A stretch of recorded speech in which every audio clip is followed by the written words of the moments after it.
Boleh berdiri sebentar bagi yang baru pertama kali hadir. Ada? Baik, jika tidak ada, kita akan segera masuk dalam pemberitaan firman Tuhan yang akan didahului oleh dengan penyerahan anak. Kita akan doakan anak-anak yang diserahkan. Bagi Bapak Ibu yang sudah mendaftarkan anak-anaknya untuk diserahkan, silakan maju ke depan.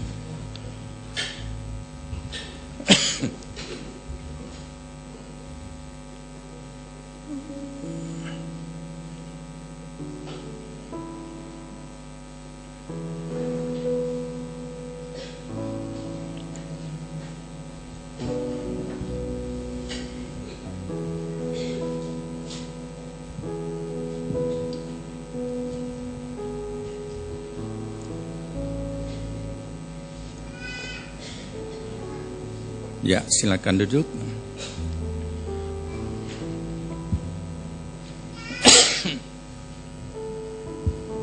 Puji nama Tuhan. Kepada Bapak dan Ibu yang menyerahkan anak, sebelum didoakan, saya akan bacakan firman Tuhan. Pertama-tama yang terdapat di dalam Mazmur 127 ayat yang ketiga, berbunyi demikian. Sesungguhnya anak-anak lelaki adalah milik pusaka daripada Tuhan, dan buah kandungan adalah suatu upah. Dalam terjemahan lama dikatakan bahwasanya anak-anak adalah milik pusaka daripada Tuhan, dan perihal biak adalah suatu anugerah adanya. Ayat yang berikut saya bacakan dari Ulangan pasal yang ke-6 ayat 6 dan ayat yang ke-7. Demikian bunyinya, apa yang kuperintahkan kepadamu pada hari ini, haruslah engkau perhatikan. Haruslah engkau mengajarkannya berulang-ulang kepada anak-anakmu, dan membicarakannya apabila engkau duduk di rumahmu, apabila engkau sedang dalam perjalanan, apabila engkau berbaring, dan apabila engkau bangun. Pada Bapak dan Ibu yang menyerahkan anak, pertama-tama bersyukur kepada Tuhan bahwa apa yang Tuhan sudah berikan atau anak-anak yang ada pada Bapak dan Ibu adalah anugerah Tuhan, pemberian Tuhan. Laki-laki ataukah perempuan, anak-anak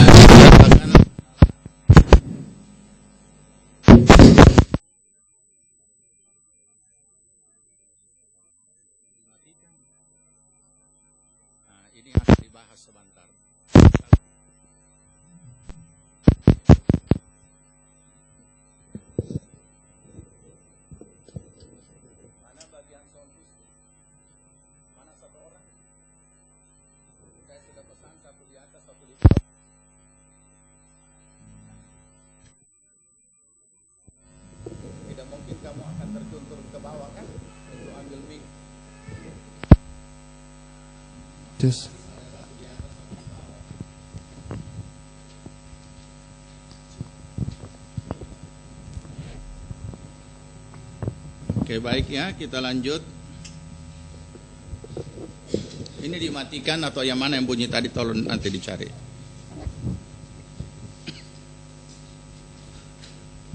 Ya, kita lanjutkan kebenaran firman Tuhan bahwa karena itu adalah dikatakan secara firman itu anak-anak adalah pusaka daripada Tuhan, maka kita tahu bahwa itu miliknya Tuhan. Itu sebabnya mengapa dikatakan oleh firman Tuhan bahwa kita harus memperhatikan apa yang Tuhan perintahkan kepada kita. Dan di dalam kitab Ulangan ada petunjuk khusus bagi setiap orang tua bagaimana seharusnya ia berfungsi sebagai orang tua dalam kehidupannya sehari-hari, dan bagaimana seharusnya ia memelihara, menjaga, dan bertanggung jawab atas pusaka yang menjadi milik Tuhan, yaitu anak-anak. Firman Tuhan berkata, apa yang kuperintahkan kepadamu pada hari ini haruslah engkau perhatikan. Tuhan berfirman kepada kita sebagai orang tua, bapak dan ibunya. Apa yang harus kita perhatikan? Dikatakan di sini semua kalimat ini didahului dengan kata harus. Haruslah engkau mengajarkannya berulang-ulang kepada anak-anakmu, membicarakannya apabila engkau duduk di rumah, apabila engkau sedang dalam perjalanan, apabila engkau berbaring, apabila engkau bangun. Jadi ada tugas khusus yang Tuhan berikan bagi kita sebagai orang tua terhadap anak-anak kita, bukan hanya melaksanakan segala tanggung jawab kita sebagai ayah, ibu yang baik secara lahiriah atas kebutuhan lahiriah anak-anak kita, tetapi justru dikatakan di sini harus dapat menjadi bapak rohani yang baik dan ibu rohani yang baik terhadap anak-anak. Itu sebabnya dikatakan ajarkanlah berulang-ulang, bukan cuma diajar, tetapi bicarakanlah, bahaslah berulang-ulang di segala tempat dan di segala waktu. Jadi di sini mutlak bahwa setiap bapak dan ibu kita sebagai orang tua harus memiliki pengetahuan firman, supaya itu kita bisa ajarkan. Yang kedua, harus punya pengalaman melakukan firman, sebab itu yang akan kita ajarkan. Sebab ketika anak-anak itu bertumbuh terus, ia tidak hanya sebagai seorang bayi seperti pada saat diserahkan tidak tahu apa-apa. Kita bicara apapun dia tidak tahu apa-apa. Tetapi anak-anak itu akan bertumbuh sampai kepada tingkat pertumbuhan sesuai apa yang ada, fisik, mental, intelektual, dan rohaninya. Dan itu bukan hanya tinggal mengajarkan. Makanya dikatakan ajarkanlah berulang-ulang supaya ia bisa menangkap. Dan kecakapan anak-anak umumnya suka meniru. Itu ilmu jiwa anak mencantumkan hal yang pertama yang dimiliki oleh anak adalah suka meniru. Nah, jadi ketika kita mengajarkannya, sedangkan kita sendiri tidak melakukannya, ini dia akan tanya. Makanya dikatakan, ajarkanlah berulang-ulang dan bicarakanlah. Nah, dibahas. Itu sebabnya banyak orang tua yang seringkali kelabakan ketika anaknya mengajukan beberapa pertanyaan sederhana tentang hal rohani, tentang ayat-ayat, dan dia tidak tahu jawab. Nah, ini bahaya, ya. Dan itu sebabnya bukan hanya sekedar pertanyaan tentang ayat-ayat, tetapi pertanyaan tentang firman yang dia dengar, firman yang dia ajarkan, tetapi dia tidak lihat orang tuanya melakukan. Ini sama dengan pengalaman para mahasiswa. Ya, mulai dari kita masih pelajar, masih siswa, kemudian menjadi mahasiswa. Semua teori-teori kita terima, kita diajarkan kepada kita. Tetapi begitu kita hidup secara real di alam nyata, ternyata apa yang kita pelajari itu tidak dilaksanakan dan tidak ada di dunia. Itu sebabnya sering saya berkata kepada mereka yang kuliah hukum, bersedialah untuk kecewa. Sebab apa yang kamu pelajari, kamu tidak pernah menemukan penegakan hukum di dunia. Ya, jadi inilah kondisi real yang ada. Nah, ini satu tanggung jawab, bukan cuma tanggung jawab moral, tetapi tanggung jawab iman kepada Tuhan. Kita sebagai orang tua, bagaimana mengajarkan firman yang sudah kita lakukan di dalam hidup kita, sehingga anak-anak itu benar-benar terbuka bagi Kristus Yesus Tuhan, tidak sebagai penolak juru selamat, tetapi ketika Yesus diberitakan kepadanya Mulai dari bahasa anak-anak, ia dapat menerima, membuka hati, tertanam di dalamnya, bahkan dengan iman yang semakin teguh, anak-anak itu bertumbuh. Tuhan Yesus memberkati kepada para bapak ibu yang menyerahkan anaknya pada hari ini kepada Tuhan sesuai dengan kebenaran firman Tuhan. Dan mari kita, jemaat Tuhan, kita sama-sama bangkit berdiri. Kita doakan anak-anak yang diserahkan. Ku serahkan,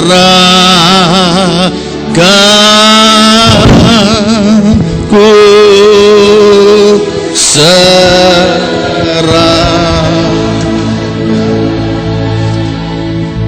dirinya pada Allah.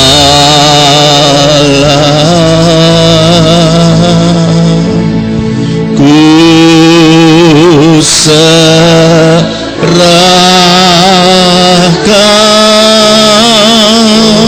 ku serahkan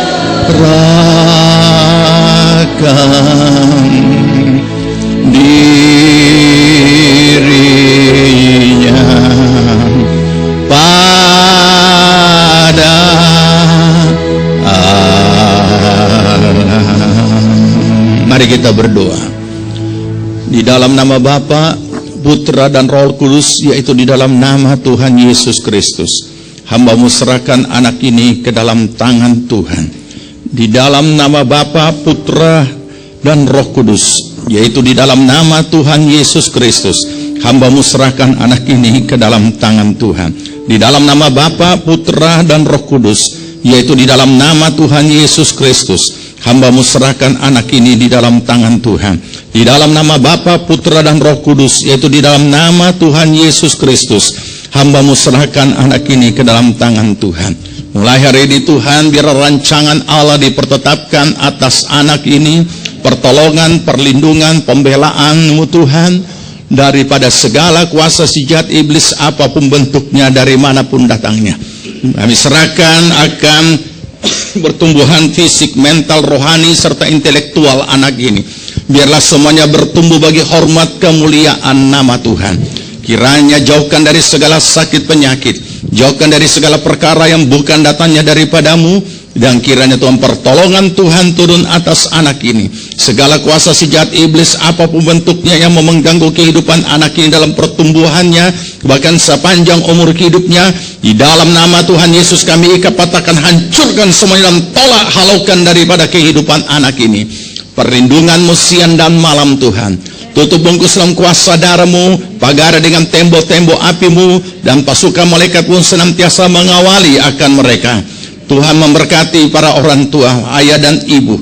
Hikmat, akal, budi Engkau karuniakan. Kemampuan dan kekuatan daripada-Mu untuk mereka boleh melakukan segala kehendak-Mu, sehingga mereka boleh mengajarkan kebenaran firman-Mu, bahkan pengalaman melakukan kebenaran firman-Mu. Terima kasih Bapa. Di dalam nama Tuhan Yesus Kristus kami berdoa. Amin. Puji Tuhan ya. Selamat, Tuhan berkati. Jemaat Tuhan silakan duduk. Puji Tuhan, puji Tuhan. Tuhan berkati, puji Tuhan.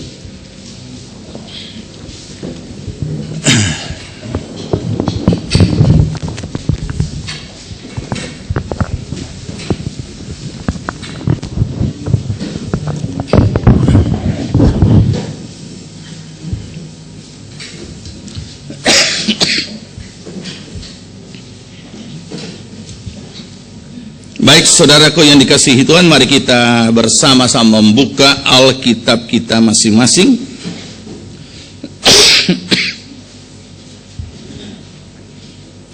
Kita membuka Matius 10.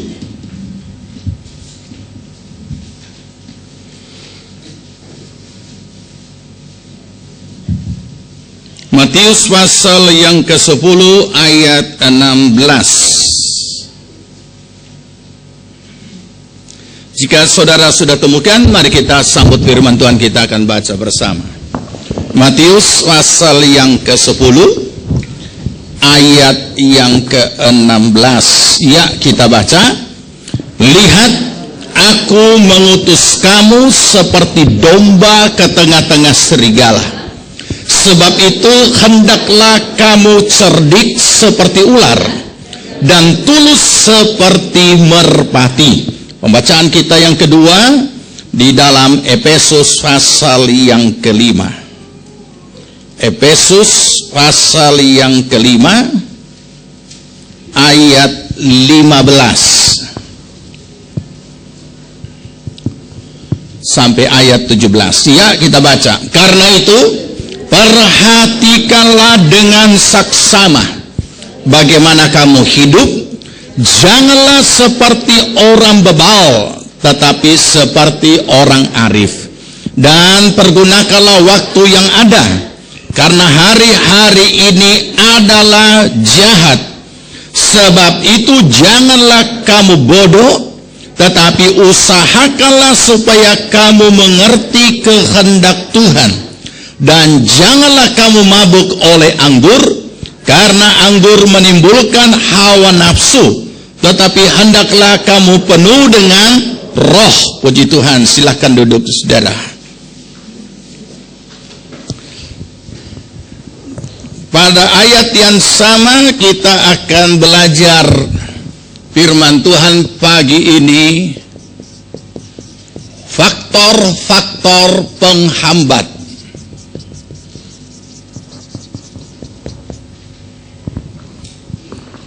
Faktor-faktor penghambat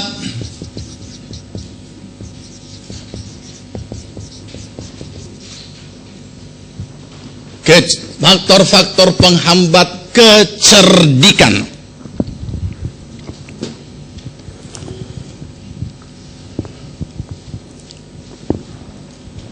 Saudara yang dikasihi Tuhan, sudah sangat jelas bagi kita situasi kondisi di mana kita berada, dan diulangi sekali lagi di dalam Efesus pasal 5. Dikatakan ini adalah hari-hari yang jahat. Maka pasti kita ingat bagaimana peta situasi kita hidup di dunia, dikelilingi dengan apa? Kejahatan.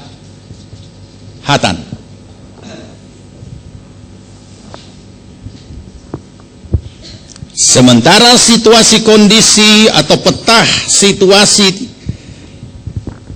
kita hidup di dunia, Tuhan menetapkan kita di situ sebagai utusan Injil, jelasnya. Tetapi pada umumnya orang Kristen gagal menjadi utusan Injil dan sulit untuk menyuarakan Injil. Sulit hidup berada di situ untuk kepentingan Tuhan. Kenapa? Sebab serigala-serigala ganas itu yang menyita seluruh keberadaannya. Bagaimana dia mengatasinya? Kekejaman-kekejaman realita hidup atau problem-problem, masalah-masalah hidup sehari-hari. Setiap manusia secara alamiah lebih terfokus berjuang untuk bagaimana dia bisa lanjut hidup daripada melakukan apa yang menjadi kehendak Tuhan di dalam hidupnya. Kita harus jujur. Makanya kalau orang ditanya dengan bahasa hari-hari di luar sana, bagaimana? Ada baik? Maju? Ya, cuma cukup untuk makan. Nah, ini naif sekali jawaban ini. Ya, kita orang hidup kasihan mencari ini cuma cukup untuk makan. Tuhan tidak pernah menjanjikan cukup untuk makan, tetapi lebih dari cukup itu firman Tuhan punya janji tentang hal materi dan jasmani. Kenapa? Karena orang percaya umumnya belum bisa menyatakan hidup sebagai utusan Kristus, utusan untuk kepentingan Tuhan, lebih terfokus bagaimana memperjuangkan hidup di dunia supaya bisa hidup bahkan lebih baik. Nah, itu terjadi pada siapa saja. Nah, saudara yang dikasihi Tuhan, Tuhan sudah tahu semuanya itu. Makanya Tuhan berkata bahwa hendaklah kamu cerdik.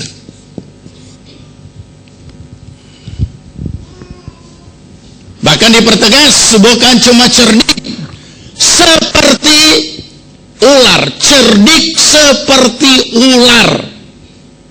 Dan kita baca di dalam firman Tuhan bahwa ular adalah apa? Binatang yang Kejadian 3 ayat 3. Kejadian 3 ayat 1, tolong baca. Ya, jangan dulu langsung bilang setan ya. Nah, kita baca dulu ayat 1 itu, bagian A. Bagian A dengan bagian B itu beda. Kejadian 3 ayat 1 bagian A, 2, 3.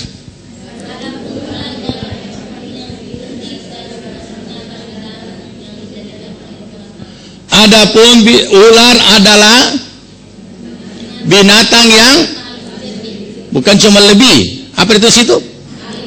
Paling cerdik dari segala binatang di darat yang. Nah, berarti siapa menciptakan ular? Tuhan. Dan seluruh binatang darat yang paling cerdik adalah ular. Itu B-nya lain, itu B-nya setan. Kalimat berikutnya sudah beda, sudah ular dalam bentuk betul-betul ular dan mana itu setan. Ya. Nah, mari kita lihat. Jadi bukan Tuhan tidak manusiawi, bukan Tuhan tidak tahu betapa hidup ini seperti demikian. Tuhan sangat tahu, dan karena Tuhan tahu, Dia sudah berikan jalan keluar. Dan jalan keluar itu mampu dilakukan oleh setiap orang pada umumnya, apalagi orang percaya. Masih ingat ayat 1 Korintus 13 pasal 10 ayat 13 berkata bahwa pencobaan-pencobaan yang kamu alami adalah pencobaan-pencobaan yang biasa, yang tidak melampaui kekuatan manusia. Ditulis seperti itu kalimat umum. Tidak ditulis yang tidak melampaui kekuatan orang percaya yang beriman, tidak. Tidak melampaui kekuatan manusia. Jadi Tuhan tahu keadaan ini, dan Tuhan juga tahu bahwa semua ini bisa diatasi kalau kita mengikuti petunjuk atau firman-Nya, yaitu menjadi cerdik seperti ular. Siapa yang harus melakukannya? Kita. Ini. Tetapi apa yang terjadi? Terlalu banyak faktor penghambat. Faktor penghambatnya dari mana? Dari dalam diri sendiri, bukan dari luar. Ini masalah justru kehadiran masalah justru membantu kita menjadi lebih cerdik. Sama seperti yang saya sudah katakan minggu yang lalu, bahwa masalah dari sejak awal Tuhan sudah melatih kita bagaimana menjadi cerdik. Dari sejak awal Tuhan sudah melatih kita, memberi petunjuk bagaimana kita melatih intelijensia kita untuk kita manage dalam menghadapi masalah. Jadi saudara yang dikasihi Tuhan, mari kita melihat apa yang menjadi faktor-faktor penghambat sehingga orang tidak bisa jadi cerdik. Saya sudah jelaskan, kecerdikan tidak ditentukan dari tingkat intelijensia yang tinggi, tidak ditentukan dari tingkat kepintaran. untuk sesuatu ilmu dan lain sebagainya. Tetapi seorang yang cerdik adalah seorang yang mempunyai kemampuan memanage, mengelola intelijensia yang dia miliki. Dan setiap orang ada punya intelijensia di dalam hidupnya. Setiap orang. Ya, nanti. Oke. So bagus. Terima kasih. Setiap orang punya intelijensia di dalam hidupnya. Contoh, kita ambil saja langsung di Alkitab. Masih ingat perumpamaan talenta? Ingat, supaya kita tidak usah buka. Yang seorang dikasih berapa talenta? 5. Dapat untung berapa? 5. Yang satunya dikasih 2, dapat untung berapa? 2. Yang satunya dikasih 1, dapat untung? Nah, yang menarik dari ayat itu kalau saudara lihat, ditulis begini, masing-masing diberikan menurut kemampuannya. Berarti bikin susah tidak? Tidak bikin susah. Karena masing-masing diberikan menurut kemampuannya. Nanti kita akan ke situ lagi sebentar. Jadi saudara bisa kita nangkap dengan sederhana bahwa kenapa yang terakhir itu diberikan 1 talenta? Karena kemampuannya hanya 1 talenta. Pertanyaannya, kenapa cuma 1 talenta tidak bisa dapat untung? Pertanyaan berikutnya, bisa saudara bayangkan kalau orang yang 1 talenta ini dikasih 5? Bos rugi. Atau dikasih 2? Tuannya sudah tahu orang ini cuma punya 1 talenta, cuma mampu mengelola 1 talenta. Jadi dikasih 1. Ini menunjukkan bahwa setiap orang punya kemampuan, termasuk kemampuan intelijensia. Ya. Kenapa dia tidak dapat 1 talenta? Kenapa dia tidak dapat untung? Kita suruh dulu itu orangnya. Nanti sebentar kita korek ulang. Nah, sekarang kita kembali dulu kepada ini. Ingat itu tadi. Dia dikasih 1 talenta, tidak membawa untung, tapi pulang pokok. Tapi tidak bisa, dalam bisnis tidak bisa dikatakan pulang pokok.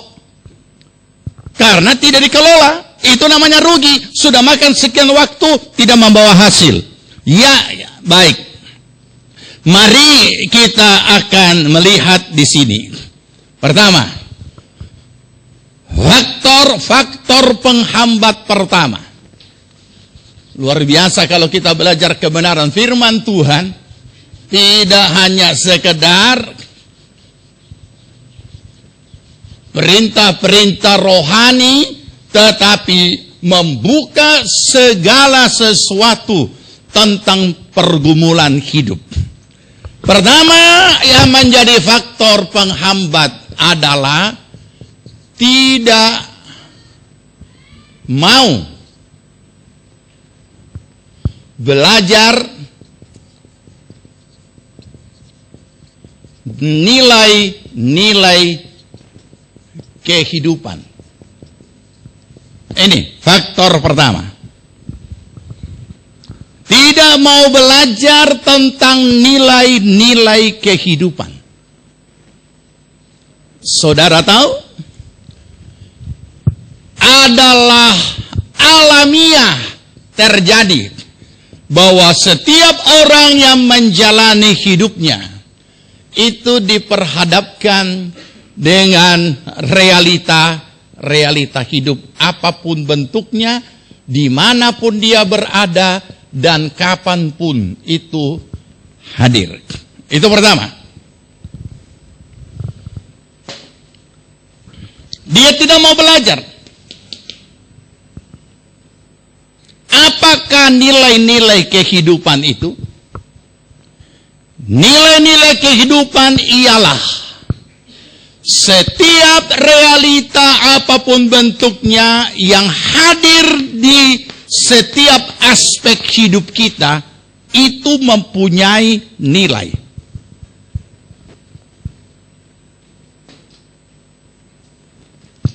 Tetapi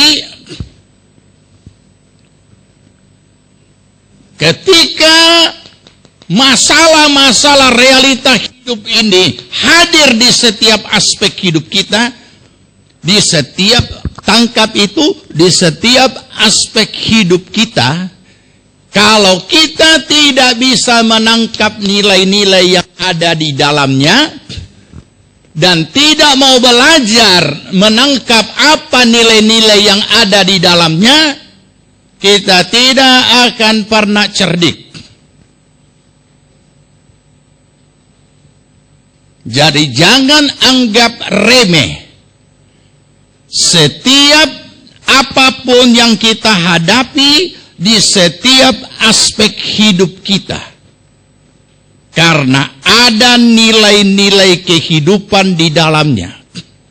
Kalau kita tidak mau belajar dan menangkap nilai-nilai itu, kita akan tetap bodoh dan kita akan digilas oleh masalah yang sedang kita hadapi.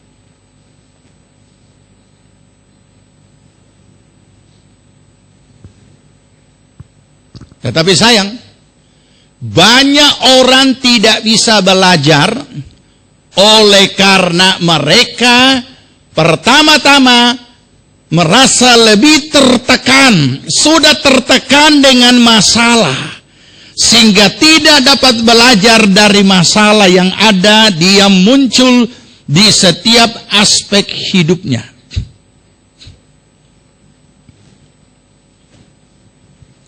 Seluruh dan keberadaan dirinya, eksistensi dirinya sudah terfokus, tersita akan bentuk masalah itu. Kita tidak boleh tertekan dengan masalah dan membiarkan diri kita dipermainkan dengan masalah. Tapi kita mau belajar apa nilai-nilai kehidupan yang ada di dalam masalah itu. Kalau kita mau cerdik. Pertama itu. Kemudian, apa yang akan kita lakukan setelah kita berhadapan dengan realita hidup itu? Apa yang kita lakukan? Dan apa manfaatnya? Saudara,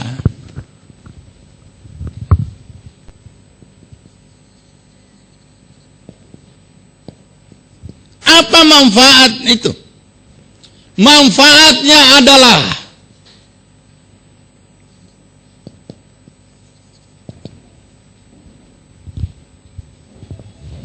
kita akan dibuat memahami dan mengerti apa arti daripada menjalani hidup sehari-hari.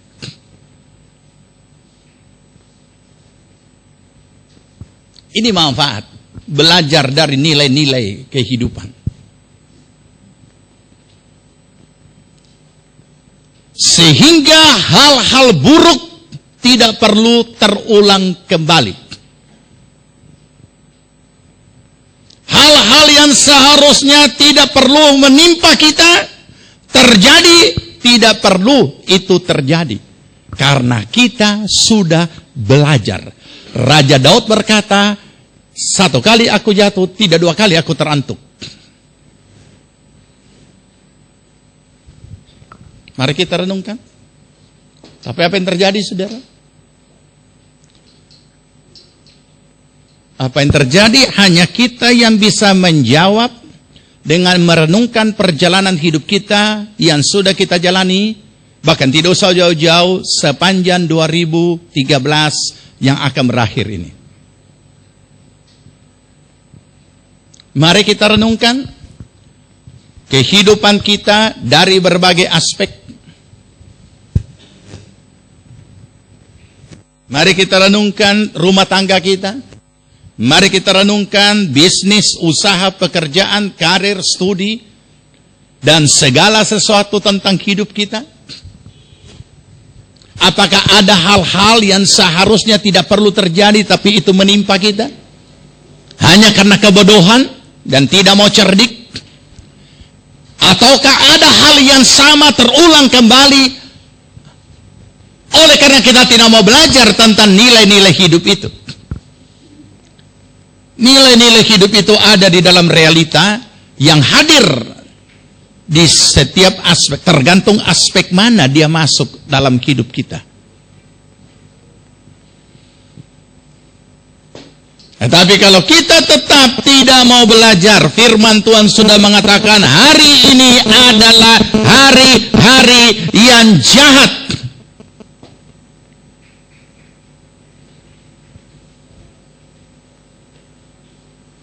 Yang berikut, bagaimana mempelajarinya?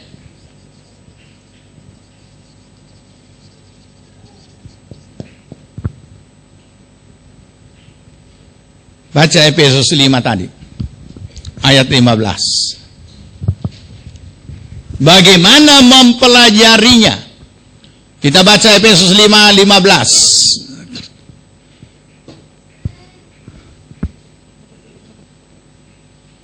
Sudah? Kita baca 2, 3. Sudah, ulang. Yang lain belum dapat. 2, 3.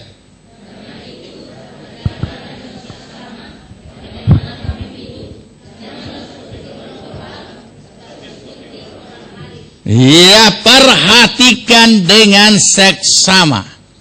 Kalau orang bebal, dia tidak mau perhatikan dengan seksama. Tidak ada keseriusan.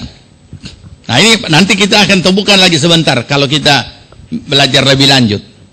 Tetapi yang Tuhan inginkan, perhatikan dengan seksama. Jadi betapa perhatikan dengan seksama, bukan masa besarnya masalah, bukan. Sebab kalau kita hanya melihat besarnya masalah, maka itu akan menekan kita dan kita tidak bisa belajar. Tetapi yang harus diperhatikan dengan seksama, kita harus cari akar permasalahan daripada problem itu, apa sebabnya. Dan pertama-tama untuk mencari akar penyebab dari problem itu, cari di diri sendiri, jangan cari dulu pada orang lain. Ada pribadi-pribadi yang apapun dia hadapi, jika ada hambatan, ada saja 1001 macam alasan. Karena ini, karena fasilitas, oleh karena si B, oleh karena ini, tidak ada ini, tidak ada ini. Ini bukan, cari dulu. Karena bagi orang yang dapat mengelola intelijensianya, selalu ada jalan. Kenapa selalu ada jalan? Bukankah Tuhan berkata, aku inilah jalan. Dan yang berkata itu kita miliki.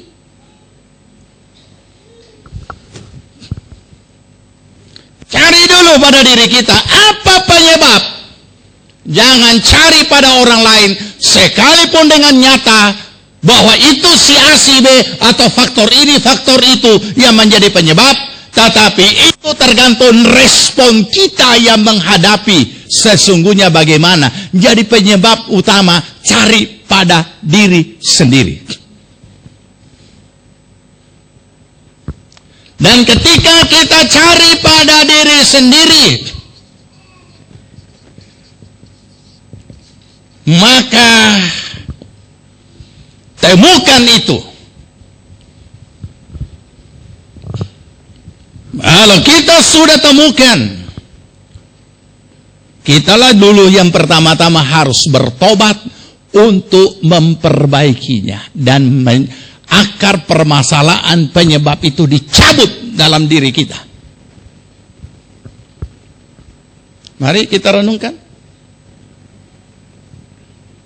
Coba merenungkan, apakah bisnis saudara mengalami masalah atau semakin merosot? Apa penyebab? Coba renungkan, apakah rumah tangga saudara semakin parah? Temukan siapa penyebab.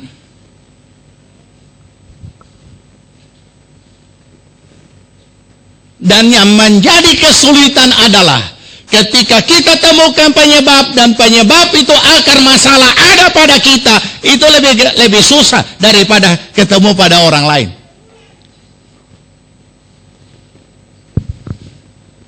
Jadi nyata di sini saudara, kalau Tuhan katakan perhatikan dengan seksama, berarti benar-benar setiap orang yang hidup di dunia ini harus mengelola intelijensianya menurut kebenaran firman Tuhan, baru dia bisa hidup.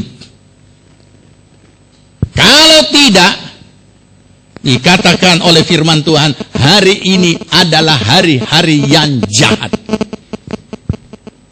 Mari kita renungkan, saudara. Nah, kalau kita sudah cari dan sudah temukan akar penyebabnya, apa yang harus kita lakukan? Efesus 5 ayat 17.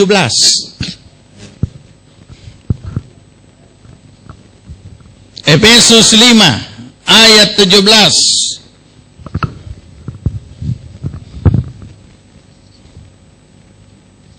Sudah? Baca, 2, 3.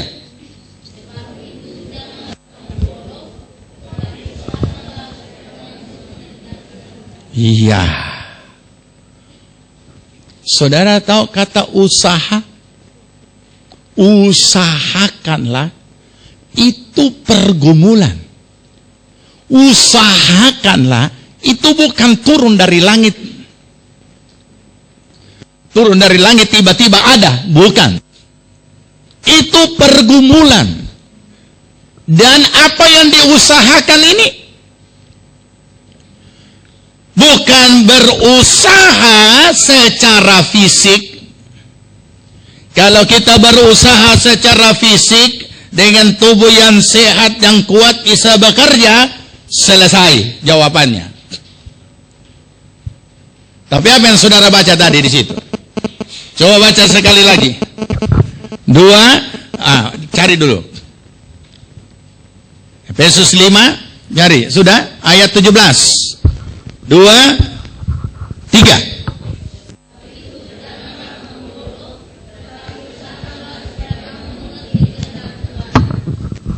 Bisa saudara tangkap ini ayat? Apa yang dimulai dengan kalimat apa? Dimulai dengan kalimat apa? Janganlah kamu bodoh.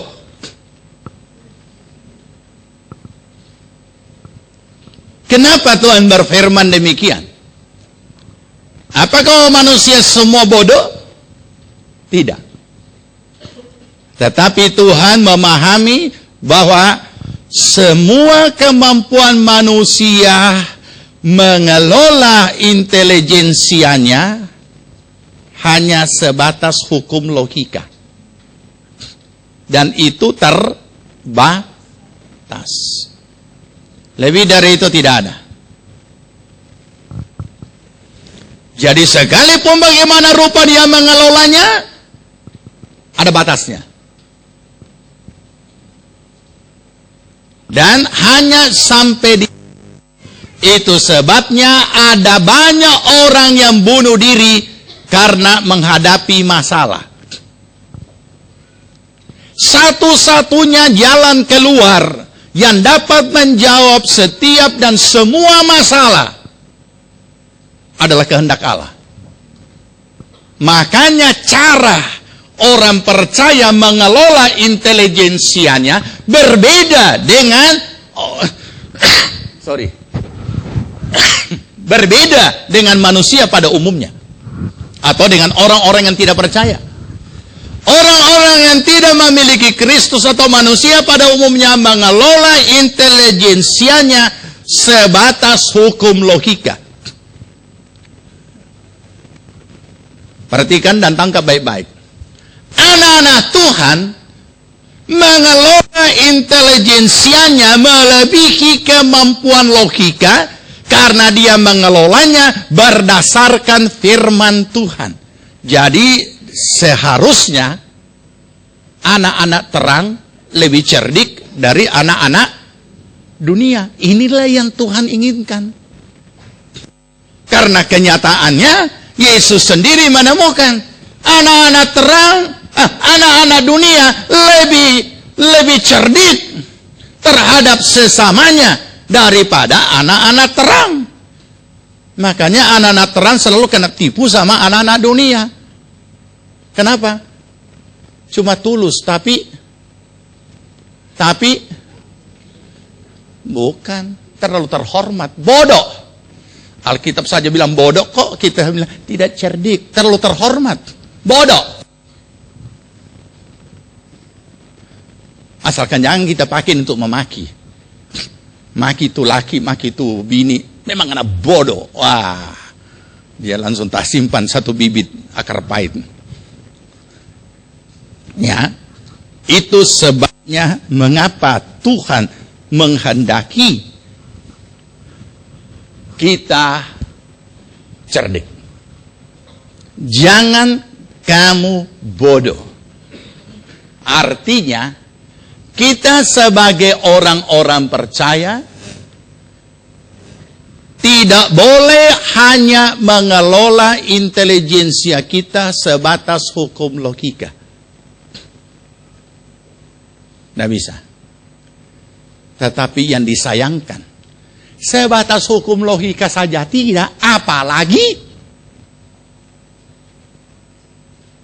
menurut firman. Saudara berpikir bagaimana itu mengelola intelijensia sebatas hukum firman? Buka di Roma pasal 12.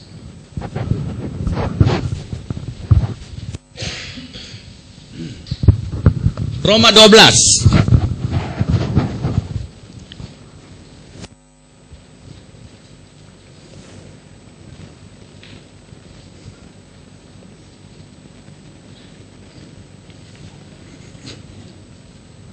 Sudah?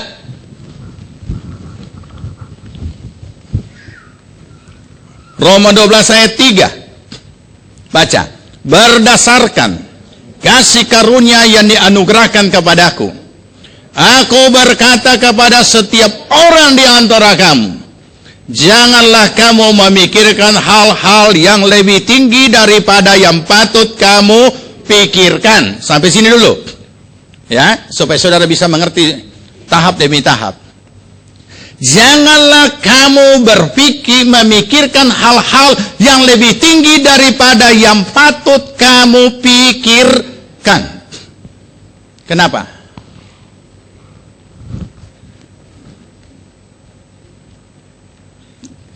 Jangan pikir tinggi-tinggi.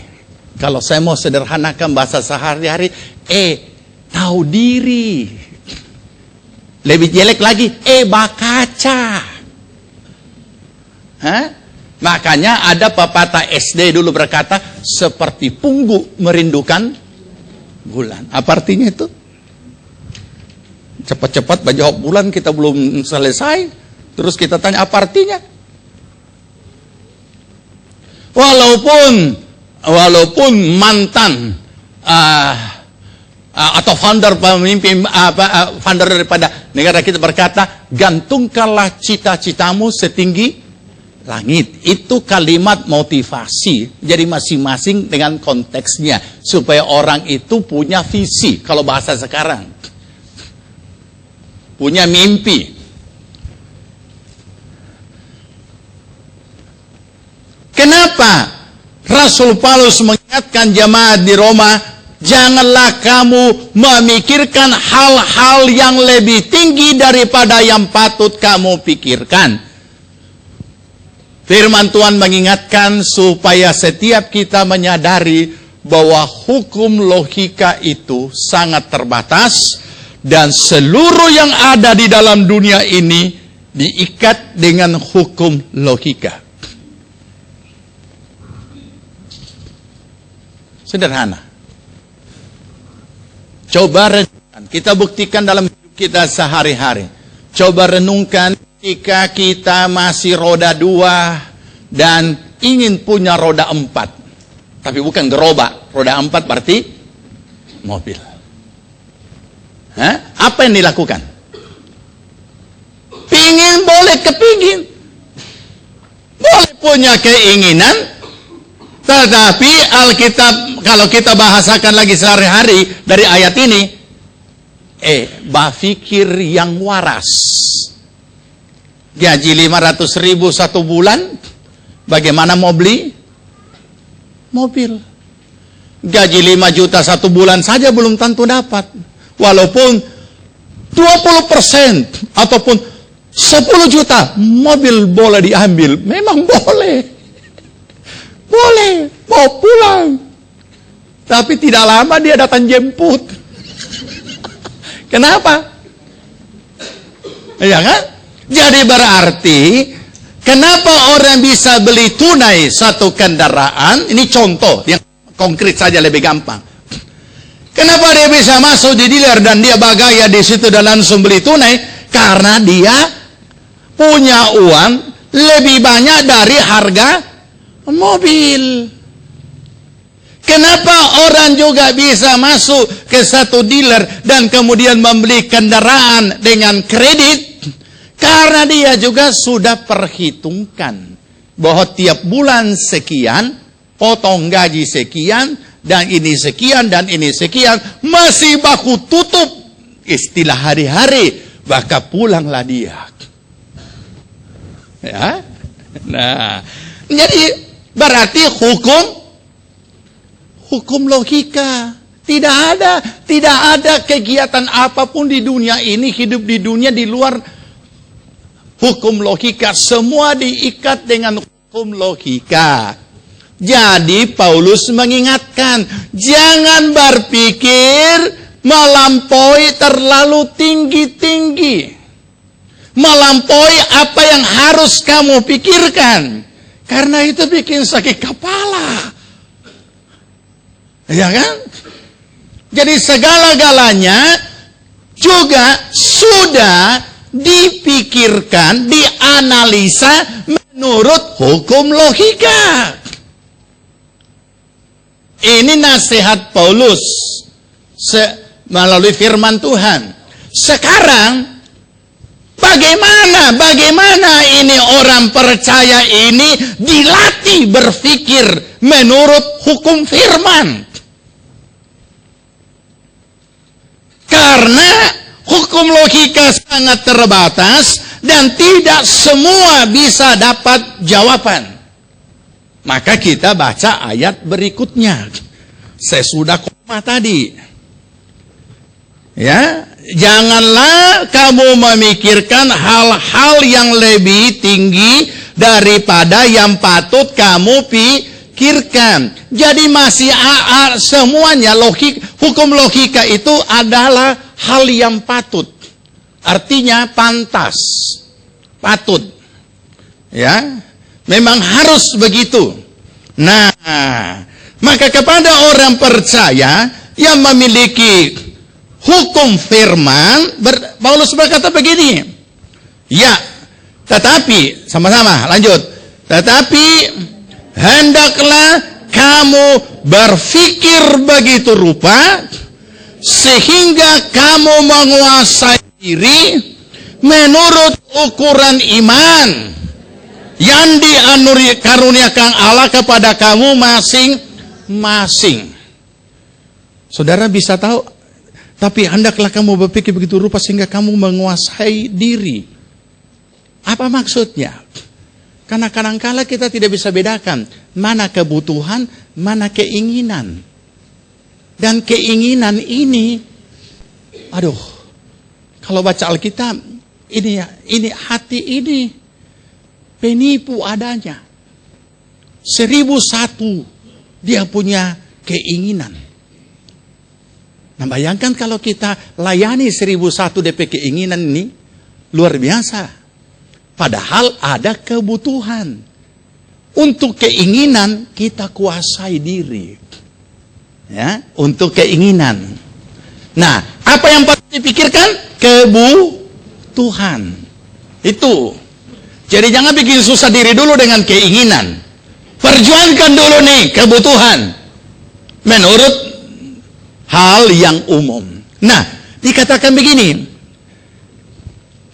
Tetapi hendaklah kamu berpikir begitu rupa sehingga kamu menguasai diri menurut ukuran iman. Nah, sekarang ada tingkat intelijensia yang melebihi hukum logika, yaitu intelijensia menurut ukuran iman.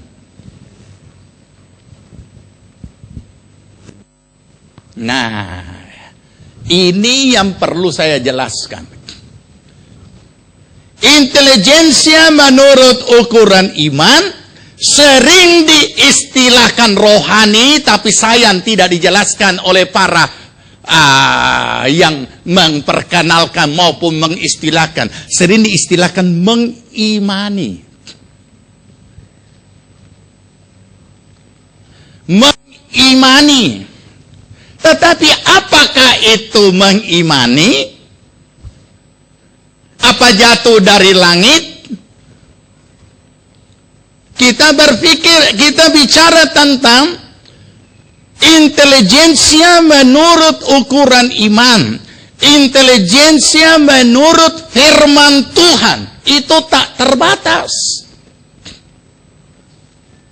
Tetapi mengelola intelijensia menurut ukuran iman ada pada kita. Ada pada kita. Kita belum bicara mujizat ini. Ataukah saudara mujizat ini kan tadi contoh ya, contoh saja. Tadi kan contoh bicara tentang kendaraan. Apakah saudara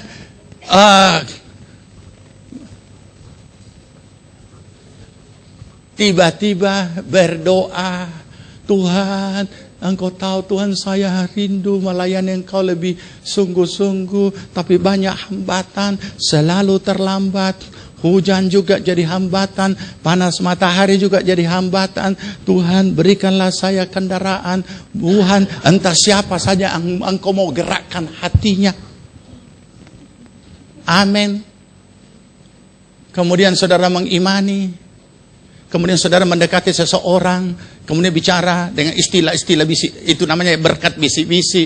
Aduh, kita ini kesan selalu terlambat ke gereja. Kepingin sekali kita melayani sungguh-sungguh, tapi ini begini.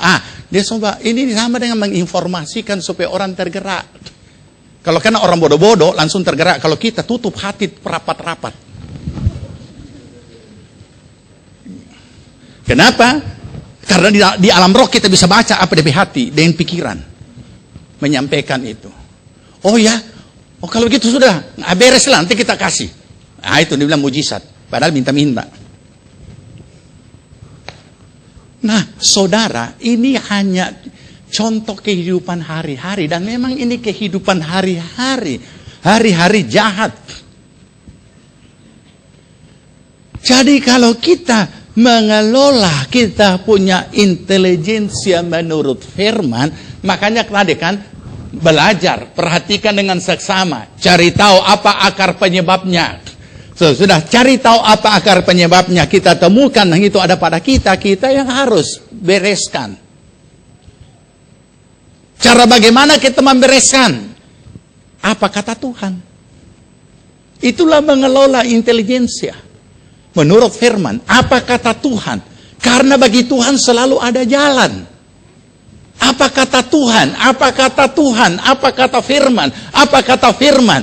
Jadi, Ketika kita kembali apa kata firman? Firman Roh Kudus mengingatkan firman itu, maka itulah petunjuk yang Tuhan berikan bagi kita untuk sesuatu yang harus kita lakukan. Jadi kita orang percaya harus melatih intelijensia kita menurut firman. Jadi seharusnya kita harus lebih cerdik dari anak-anak dunia. Tetapi kadang-kadang kita hanya taunya ekstrim, aneh, atau fanatik buta. Sekarang saya kasih contoh konkret. Kalau kita mau mengimani sesuatu di luar kemampuan secara logika, tapi punya firman, punya iman, laksanakan apa yang Tuhan katakan di dalam firman itu. Makanya dikatakan, masuk kepada kalimat berikutnya, berusahalah apa? Mengerti. Ayat 17. Ayat 17. Coba baca. Sebab itu jangan kamu bodoh, tetapi usahakanlah. Usahakan apa? Saya mau tanya, mana lebih gampang? Usahakanlah. Mana lebih gampang? Bekerja fisik lebih keras atau bekerja otak lebih keras? Mana lebih gampang? Bekerja fisik lebih keras atau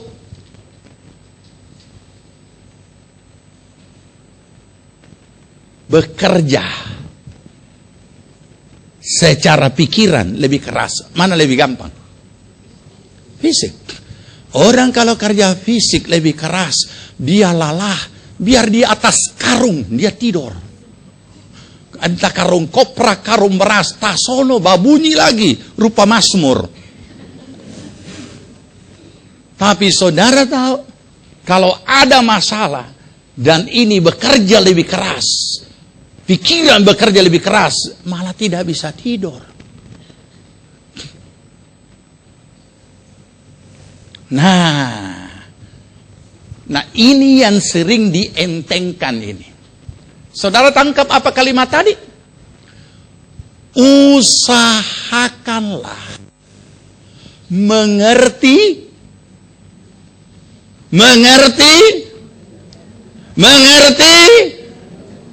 kehendak Tuhan. Nah, kasih ingat di sebelah saudara, usahakan mengerti kehendak Tuhan.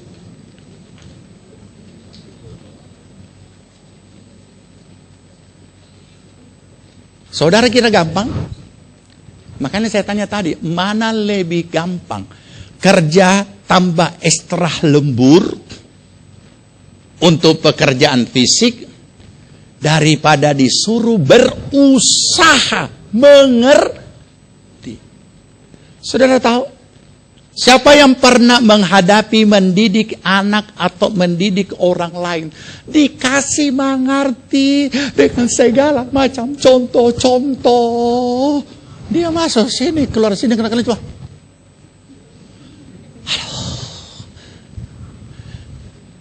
Atau dia jawab, mama kolot, aduh sakit hati, papa lebih lagi. Nah ini saudara, pernahkah saudara kasih duduk satu orang dan berikan pengertian dan dia tidak bisa mengerti, dan begitulah yang dinamakan usahakan. Saudara tahu, mau mengerti kehendak Tuhan, kenapa disuruh usaha? Menyakitkan. Jadi jangan anggap remeh menjalani hidup ini kita hanya cuek atau apa. Usahakan mengerti. Ini sama dengan ketika seseorang tidak bisa mengerti dan tidak mau mengerti, Dan orang ketiga berkata, ya sudahlah, usahakanlah supaya kamu mengerti.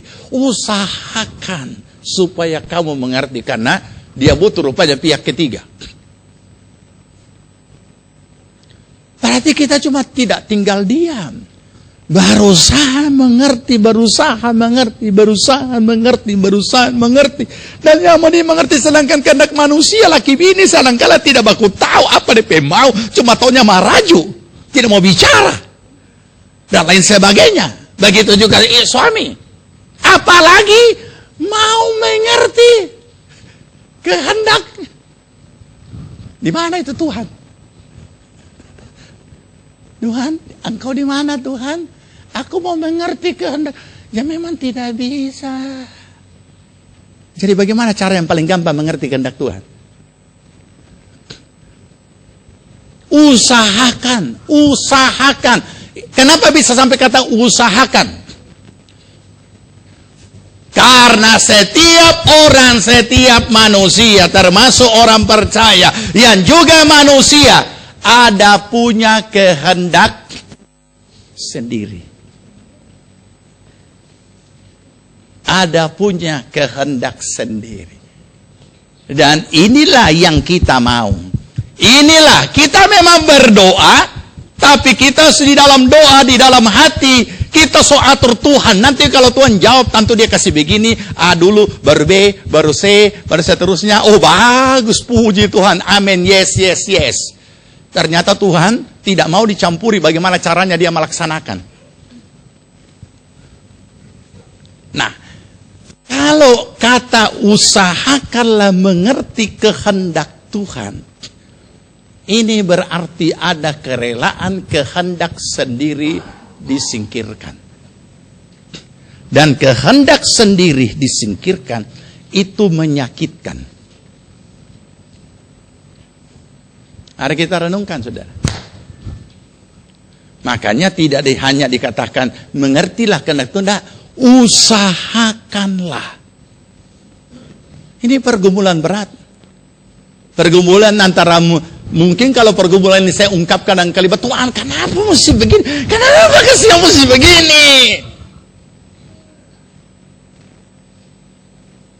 Dan di sana tidak ada jawabannya, tidak ada jawaban yang lembut. Memang begitu kita punya cara. Habis. Usahakanlah. Kenapa ada kalimat ini? Sebab di dalam hidup kita ada kalanya kita menemukan apa itu kedaulatan Tuhan. Dan di dalam kehendak Tuhan, di dalamnya ada kedaulatan yang tidak bisa dirubah-rubah. Ini cara. Tetapi cara mengelola intelijensia kita menurut iman, menurut hukum iman, menurut hukum firman. Bukan maunya kita. Jadi sekalipun kita punya keinginan yang tinggi, tapi Tuhan berkata lain, kita tidak kecewa. Dan kita tidak perlu mengatakan, oh gagal saya mengimani. Karena kita selalu belajar mengerti kehendak Tuhan.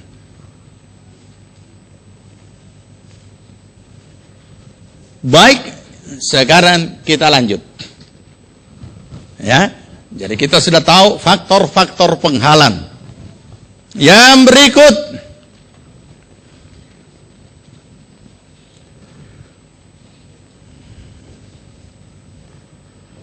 faktor penghalang berikutnya adalah tidak membiasakan diri hidup tertib. Orang-orang yang tidak membiasakan diri hidup tertib, walaupun dia orang eksakta dengan tingkat intelijensia menghitung dan rumus dan lain sebagainya, tapi ia tidak bisa mengelola intelijensianya karena tidak biasa hidup tertib. Paulus menegur jemaat yang ada di Tesalonika. 1 Tesalonika 5 ayat 14.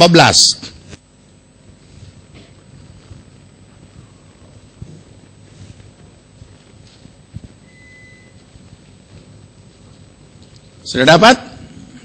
1 Tesalonika 5.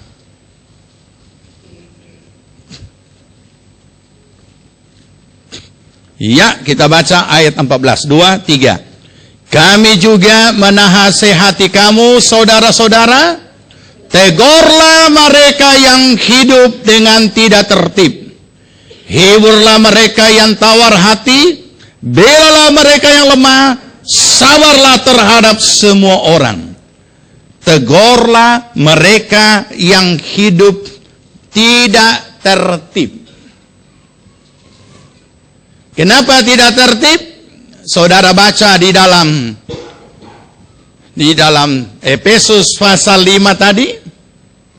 Ini bicara hidup sehari-hari, karena kita bicara ini adalah menjalani hidup sehari-hari.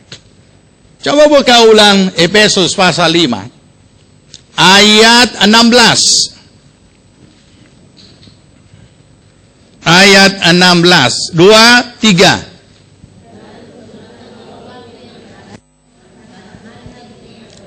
Iya, pergunakanlah waktu yang ada, karena hari-hari ini adalah jahat. Saudara tahu? Kita semua mengakui perjalanan hidup kita berjalan di atas garis waktu. Tidak ada yang berjalan mundur, semuanya berjalan maju. Sehingga yang sudah lewat tidak akan terulang kembali. Masa bayi, masa kanak-kanak, masa remaja, masa muda, masa dewasa, masa tua, dan lansia, lanjut tua. Ini semua. Dan terakhir meninggal. Saudara, kalau kita tidak melatih diri kita setiap hari, memanage waktu kita, rancangan Allah tidak akan tergenapi dalam hidup kita. Kenapa? Karena kita tidak kerjasama dengan Tuhan sesuai ini ayat. Pergunakanlah waktu yang ada. Tuhan tidak mengada-ngada dalam berfirman. Pergunakanlah waktu yang ada. Semua orang yang masih hidup berarti ada waktu. Karena dia hidup berjalan di atas garis waktu atau berjalan sesuai dengan perjalanan waktu. Makanya ada hitungan usia. Ada hitungan hari. Ada hitungan minggu. Ada hitungan bulan. Ada hitungan tahun. Sama seperti sekarang. November minggu terakhir, 1 bulan lagi selesai. Kita tidak bisa lagi menulis 2013 dalam surat kita, walaupun seringkali tak salah, karena sudah biasa 365 hari baru tulis 2013, so 2 Januari, Februari masih tulis 2013. Sudah 2000, tapi itulah hanya kehilapan yang jelas kita jalani. Nah, kalau kita tidak melatih diri kita, tidak mengelola intelijensia kita, atau tidak memberi kebiasaan intelijensia yang Tuhan berikan kepada kita ini, mengelola waktu yang ada, sedangkan Tuhan sudah katakan pergunakan, maka kita tidak akan mencapai rancangan Allah di dunia ini. Mungkin saudara mati masuk surga, tapi hidup di dunia sengsara. Kita tidak hanya bicara masuk surga, karena itu sudah mutlak bagi orang yang percaya, terima Yesus. Ini di dunia, di mana iblis masih terus berusaha menghancurkan kita supaya gugur dari iman, dan pada akhirnya tidak masuk surga. Tuhan mengingatkan supaya orang-orang yang hidupnya tidak tertib ini ditegur. Dan hari ini, saudara dengar firman Tuhan, ditegur secara umum. Tinggal masing-masing kembali pada dirinya. Apakah benar-benar mulai dari bangun pagi, dia sudah atur waktunya? Atau sebelum tidur, malam, dia sudah mulai atur, besok saya melakukan jam sekian, saya melakukan jam sekian, saya ini, jam ini, dia sudah lakukan? Atau hanya menunggu kapan selesainya waktu?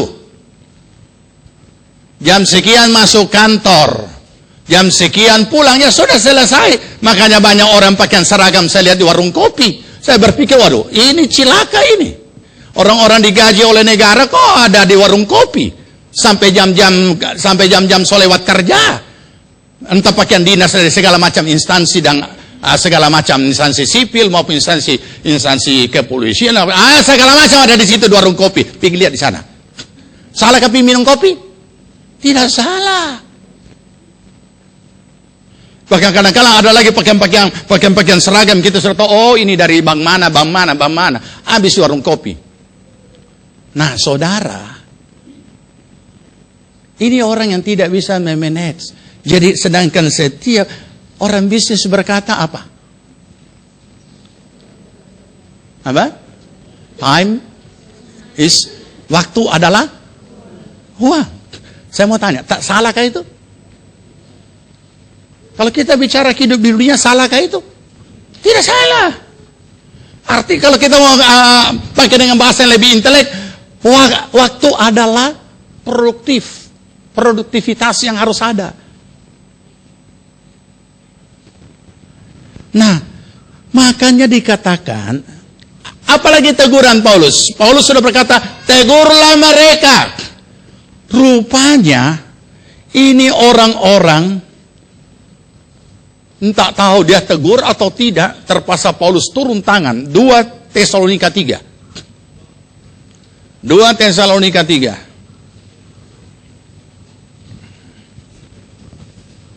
Ayat 11.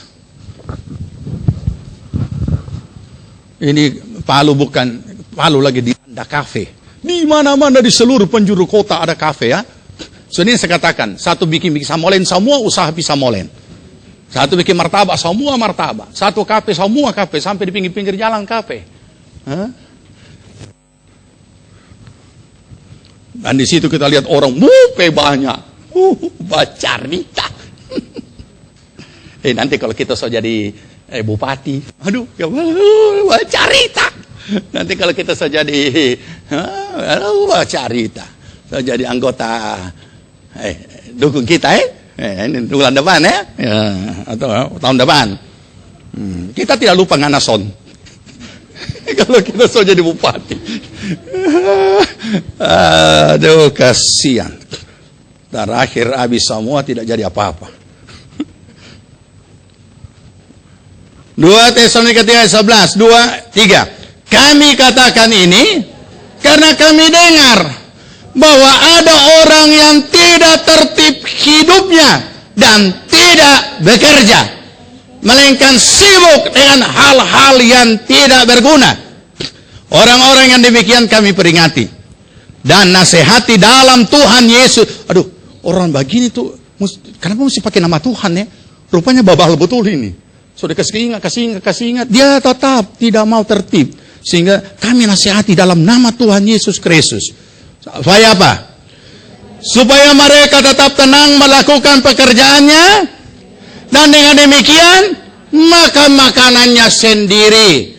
Jangan makan tante punya makanan. Mama adik punya makanan. Papa adik punya makanan. Kenapa selalu yang adik? Papa tua dan mama tua? Tidak berani kita pisah. Dia usir. Berarti itu mama tua lebih mengerti firman. Makanya dia usir. Jadi saudara, ini orang yang dikatakan tidak tertib. Ini orang yang tidak kerja.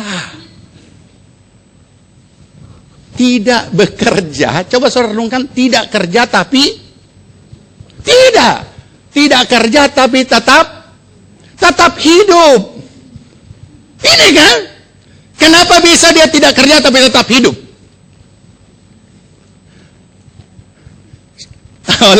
Ayo, ini hari-hari punya. Kenapa dia tidak kerja tapi tetap hidup? Sebab dia makan. Tapi siapa punya dia makan. Aduh. Nah ini yang barat. Kalau ini firman dibawakan di Indonesia Timur, barat. Karena kebiasaan kita orang masyarakat Indonesia Timur, siapapun, mari, buka sendiri Jo. Lihat Jo sendiri. Ini coba saudara pergi di Indonesia bagian lain. Saudara tunggu tuan rumah, kenapa ini biar mungkin hamba Tuhan bertamu siang-siang. Dia tunggu kapan hamba Tuhan pulang. Kalau kita tidak kan, makan kan?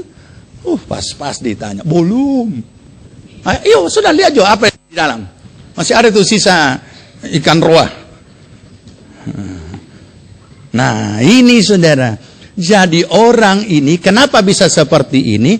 Karena tidak mau direpotkan dengan mengelola intelijensianya. Nah firman Tuhan berkata, orang yang seperti ini, kalau kita baca lagi terlalu lama, orang yang tidak mau bekerja, jangan dia makan. Supaya apa? Supaya apa? Ya mati. Lah ya kan? Orang yang tidak mau bekerja, jangan dia makan. Karena kalau tidak makan, mati. Lah, sederhana kan? Makanya saudara, jangan pilih-pilih pekerjaan. Semua pekerjaan yang halal, halal dikerjakan. Yang penting dapat hasil. Karena itulah cara Tuhan memberkati kita, harus bekerja supaya ada upah. Ada upah. Jangan pilih-pilih. Ya. Harus seperti masyarakat negara maju. Mereka tidak pernah mau tinggal diam tanpa bekerja dan tidak pilih-pilih pekerjaan. Makanya ada yang part time. Tapi kalau kita tidak, kita tunggu lamaran sana sini sini sana sudah masuk. Tapi belum ada yang jawab. Nah kalau 5 tahun dia tidak jawab, habis semua isi rumah dijual. Ya kan? Padahal banyak sekali pekerjaan. Apalagi di Palu kan banyak kafe dibuka sampai di pinggir-pinggir jalan kan. Sampai di pinggir-pinggir got ada. Malamar saya di sana. Boleh kita bantu-bantu di sini? Bicara yang baik-baik. Boleh kita bantu-bantu? Apakah rasa hina antar cangkir? Siapa itu? Papanya Gracia. Loh, apakah rasa hina? Tidak. Orang makin terkagum. Kenapa? Inilah tanggung jawab seorang bapak. Dia tidak daripada tertangkap. Siapa? Korupsi. Berapa? 500. Masih bisa? Halo. Disoting. Bukan main. Aduh. Ketawa lagi. Ada DP kawat. Laki-laki lagi pakai kawat. Bukan main. Fashion. Jadi janganlah seperti itu. Ya, baik, kita selesaikan lagi. Kalau kita tidak membiasakan diri hidup tertib, tidak mau memanage hidup kita di dalam semua hal, tidak terbiasa, tidak mau melatih, tidak mau dipusingkan dalam segala hal, maka kita kenal dengan istilah orang itu, orangnya ya cuek saja, bagus sekali berurusan dengan dia, tidak terlalu baku pusing, dia orangnya cuek, easy going. Easy going ini harus tahu yang mana yang harus easy going, yang mana yang harus serius. Bukan hanya hidup cuek. Apa akibatnya kalau kita tidak mau melatih intelijensi kita menghadapi segala sesuatu? Kita akan jadi bebal. Saudara tahu bebal? Ini bahaya. Yang akan terjadi adalah kemalasan intelektual. Mari kita baca. Tidak usah baca, panjang. Nah, kita kembali pada apa yang saya sudah bilang tadi. Kemalasan intelektual. Apa itu? Tadi yang kita suruh dulu, sekarang kita panggil ulang. Masih ingat siapa? Masih ingat siapa yang kita suruh dulu tadi? Yang dapat 1 talenta. Mari sini. Bangun ulang dia. Kenapa 5 talenta dapat untung 5? Kenapa yang 2 dapat untung 2? Dikatakan menurut kemampuannya. Jadi yang 5 dan yang 2, kenapa dia bisa olah ini modal? Karena dia punya kemampuan intelijensia mengelola modal ini. Orang yang tidak punya kemampuan intelijensia mengelola modal, bahaya. Kenapa bahaya? Bukan cuma dia akan merugikan diri sendiri dan orang lain. Dia tidak akan pernah maju. Dia tidak akan pernah naik. Jangankan puncak, setingkat pun tidak. Karena dia tidak mengelola. Saya kasih contoh sederhana. Saudara ada uang di bank 100 juta. Peninggalan almarhum atau almarhumah. Tidak tahulah. Pokoknya ada. Ya syukurlah. Dia berangkat, ada dia kasih tinggal sedikit kasihan. Berapa? 100. Itu bukan sadiki. Makanya tidak terlalu banyak air mata. Loh iya kan? Tidak terlalu banyak air mata yang mengantar almarhum atau almarhumah. Kenapa? Karena yang bikin banyak air mata itu kadang-kala bukan cuma yang pergi. Yang pergi so tidak ada urusan. Yang tinggal ini mau diurus. Anak 8. Bukan main ini Pak itu berangkat. Jago juga kasih tinggal 8. Sekarang yang 100 juta ini, tahu bunga sekarang kan kecil tak? Kira-kira yang mau cari orang bank di mana? Kira-kira kalau 100 juta 1 bulan berapa itu? Berapa itu kira-kira? Pak David. Ada Pak David. Berapa kira-kira? 1 bulan 100 juta. 450.000. Ya mungkin ke depan bulan-bulan akan datang akan naik ya. Karena ini kan lagi terjadi menuju tentang krisis moneter. Nah, sekarang 450.000 dah untuk 9 kepala.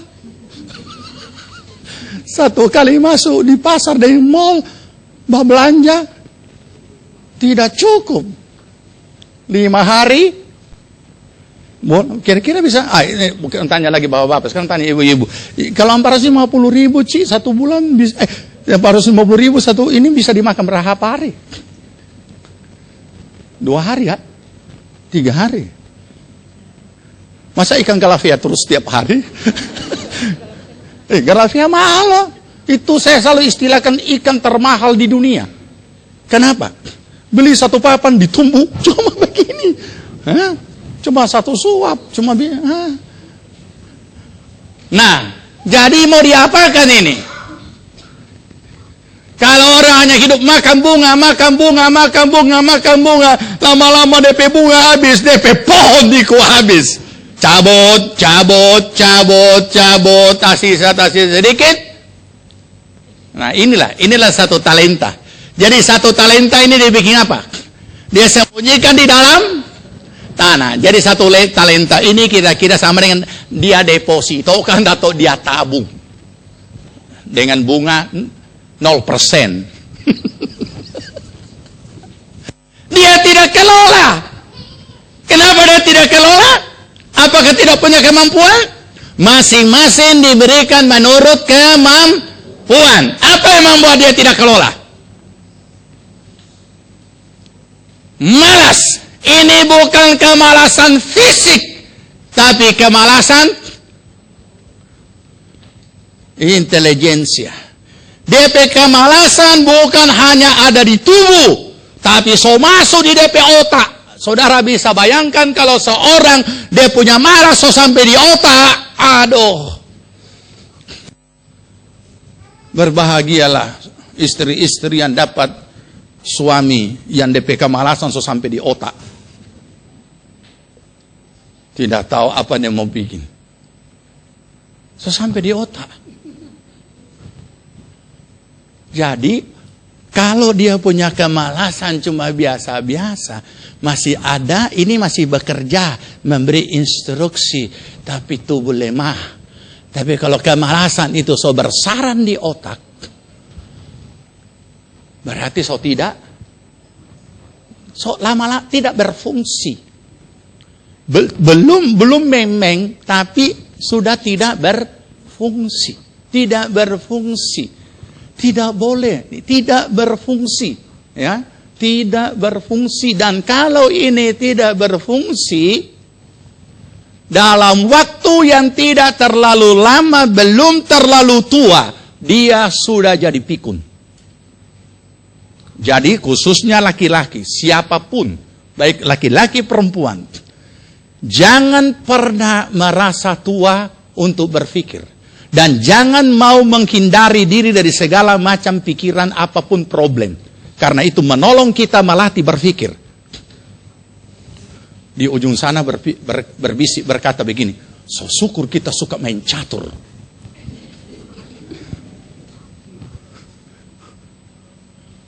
Itu bikin lelah. Pikirkan ini kehidupan. Bukan cuma soronster, kuda. Tidak salah, dia tunggu. Pikir baru kasih jalan, dia muka serupa kuda juga.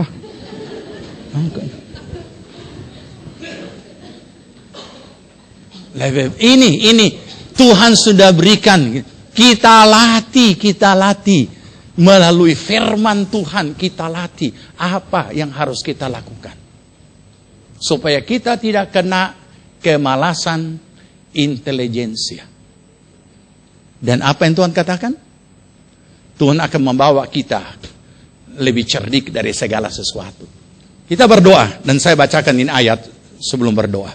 Saya tidak akan uraikan. Mazmur 119. Ini mengelola intelijensia menurut hukum iman, menurut hukum firman. Ini hasilnya. Mazmur 119 ayat 98. 2, 3. Perintahmu. Sudah dapat? 119:98. Ya, perintahmu membuat aku lebih bijaksana daripada musuh-musuhku. Sebab selama-lamanya itu ada padaku. Aku lebih berakal budi daripada semua pengajarku. Sebab peringatan-peringatanmu ku renungkan. Aku lebih mengerti daripada orang-orang tua. Sebab aku memegang titah-titah. Ini hasilnya, saudara. Kalau kita melatih diri kita mengelola intelijensia menurut hukum firman, bukan hukum dunia. Mari kita berdoa.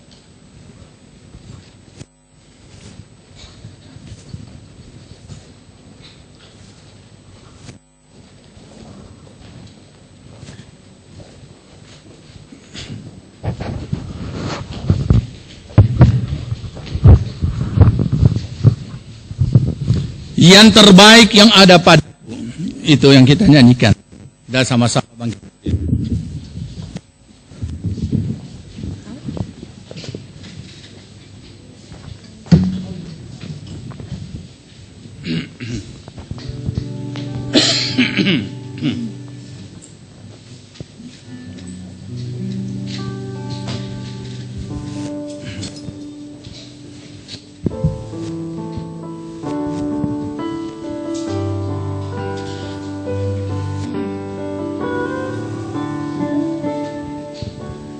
Ku tak dapat lupakan kebaikan yang ku terima, pengorbananmu yang mulia jadikan ku berharga.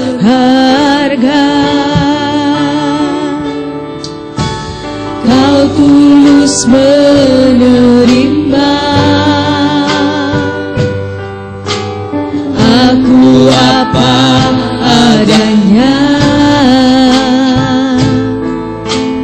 kekuatan kasih-Mu nyata memulihkan hidupku.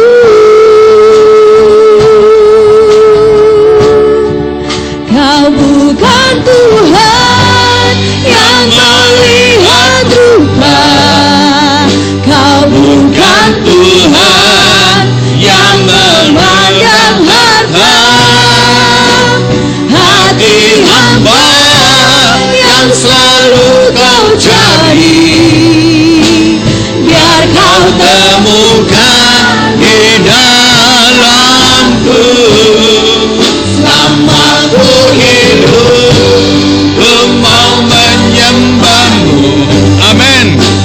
Engkau sangat berarti bagiku. Yang terbaik yang ada padaku, ku persembahkan kepada. Selama ku hidup, selama ku hidup, ku mau menyembahmu. Sebab Engkau Tuhan berarti bagiku. Amin. Yang terbaik Oh, haleluya. kepadaku, bersembahkan kepadamu. Yesusku. Bapa di sorga, kami mengucap syukur. Engkau selalu menyatakan apa yang menjadi kehendak-Mu. Hikmat-Mu melampaui segala sesuatu. Terima kasih pagi ini kami boleh belajar dari kebenaran firman. Kami tidak mau membiarkan diri kami apapun faktor penghambat yang ada di dalam diri kami. Kami tidak akan biarkan itu akan menghambat kami mencapai rancangan Allah. Tapi kami mau jadi sesuai dengan firman-Mu. Menjadi cerdik, tidak menjadi orang bebal. Berkatilah jemaat-Mu saat ini, apapun yang sedang mereka hadapi, jika ada hal-hal yang sedang menimpa kehidupan mereka, oleh karena ketidakcerdikan, hikmat akal budi Engkau karuniakan bagi mereka Tuhan, supaya mereka menemukan jawaban daripada-Mu. Ajar kami selalu dapat mengelola intelijensia kami menurut firman-Mu, sehingga kami tidak mengandalkan akan kemampuan kami sendiri, tetapi apa kata firman, itulah yang kami lakukan. Terima kasih Bapa, terima kasih Roh Kudus, terima kasih atas pertolongan-Mu. Terima kasih Tuhan Yesus, bahwa kami boleh menjadi anak-anak terang, terang dunia. Dimanapun kami berada, situ kegelapan akan tersingkir.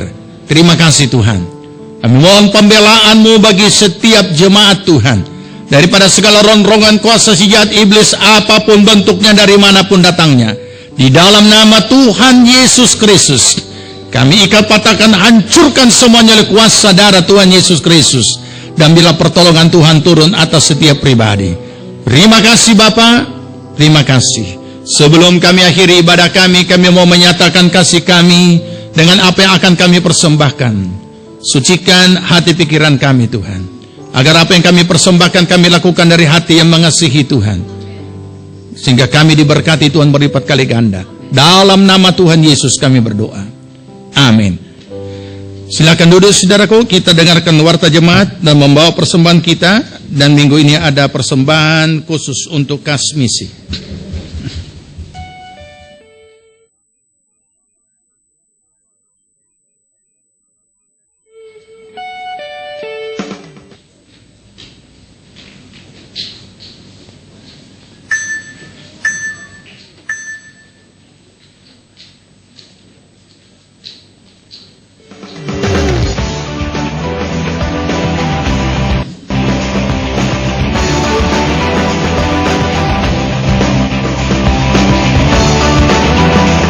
Doa puasa jam 4 sore di GPPS Palu.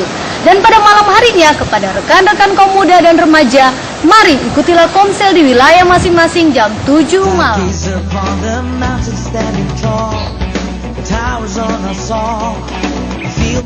Dan kepada Bapak Ibu sekalian, mari nikmati indahnya bersama dalam komsel dewasa yang dilaksanakan setiap hari Rabu jam 7 malam di wilayah Remaja, jangan lupa ibadah remaja jam 6 sore hari Kamis di GPPS Palu. Jadilah excellent Hari Jumat, mari bergabung dalam ibadah kaum wanita pada jam 4 sore di GPPS Palu. Mari bergabung dalam doa semalaman di Bukit Doa Karmel, berangkat dari gereja pada jam 9 malam. Bagi Bapak Ibu Saudara-saudari sekalian yang ingin mengikuti, silakan mendaftarkan diri Anda pada saudari Anda kantor gereja. For nothing's impossible with you, with living in faith.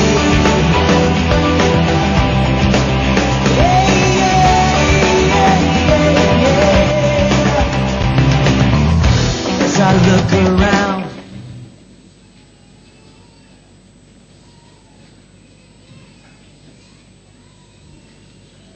Sebelum kita terima berkat Tuhan, kami sampaikan pada saudara bahwa nanti sore ada baptisan air. Bagi saudara yang telah siap, ada baptisan air jam 5 sore. Kemudian kami sampaikan bahwa untuk Natal tahun ini maupun tahun baru, sehubungan dengan kita belum memiliki tempat yang memadai, maka tetap kita akan mengadakan di luar gedung, yaitu kita akan adakan di Hotel Rama tanggal 25 dan tanggal 1 Januari 2014. Natal maupun tahun baru kita adakan di tempat yang biasa kita adakan di Hotel Rama. Untuk ibadah Natal maupun tahun baru, pelaksanaannya untuk kali ini kami tidak membagikan amplop persembahan kepada saudara. Juga tidak ada bentuk aksi dana yang mendatangi jemaat-jemaat untuk meminta persembahan partisipasi. Tetapi bagi saudara yang ingin mengambil bagian dalam pendanaan dari Natal dan Tahun Baru, kepada Bapak dan Ibu dapat menghubungi langsung di kantor gereja. Diperkirakan sebagaimana yang biasa dilakukan setiap tahun sekitar 30 juta, dan bagi saudara yang akan ambil bagian silakan menghubungi kantor gereja. Kami tidak mengangkat extra kolekte, kami juga tidak bagikan amplop, dan kami juga tidak ada seksi dana yang akan mengunjungi saudara-saudara melalui map dan lain sebagainya.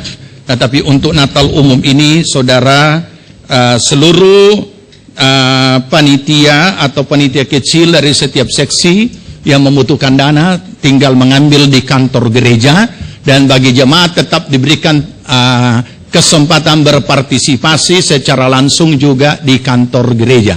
Demikian kami sampaikan. Tuhan Yesus memberkati. Kita bangkit berdiri, kita terima berkat Tuhan. Bagi Dia segala pujian, hormat serta syukur kekal selamanya.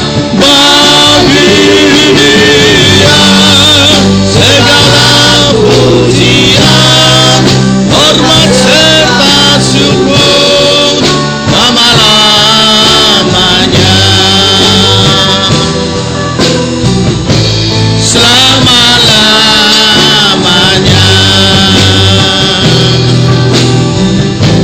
Selama-lamanya. Jemaat yang dikasihi Tuhan, terimalah berkat damai sejahtera dari Tuhan Yesus Kristus. Kecintaan Allah Bapa dan dalam persekutuan Roh-Nya yang kudus adalah kiranya tinggal menyertai kita sekalian. Dibuatnya kita hidup bijaksana, sehingga berhasillah segala apa yang kita kerjakan sampai berkelimpahan dari sekarang sampai Tuhan Yesus datang kembali. Amin. Puji Tuhan, selamat pagi. Tuhan Yesus memberkati.